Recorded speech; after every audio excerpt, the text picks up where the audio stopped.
Hello hi, हाय, क्या नाम है तेरा? ईशा। हाँ, तो क्या स्टोरी है तेरे पास? मैंने बोला ही नहीं, मेरे पास स्टोरी है।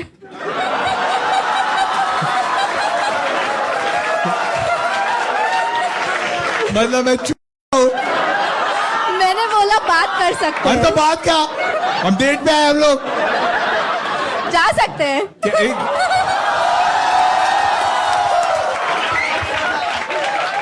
ओके दोस्तों, जाओ सब लोग। ये हम तेरा फोन चेक कर सकते हैं? ठीक है। ये पूकी कौन है? क्या मैं ये पढ़ूं या नहीं? क्या मैंने कंसेंट से लिया ना तेरा फोन? पढ़ू? उसने ये थॉन्ग का लिंक क्यों भेजा है? गलत है, झूठ। ये झूठ है? यस। अगर ये झूठ है तो मैं तुझे 10,000 दे दूंगा। नहीं।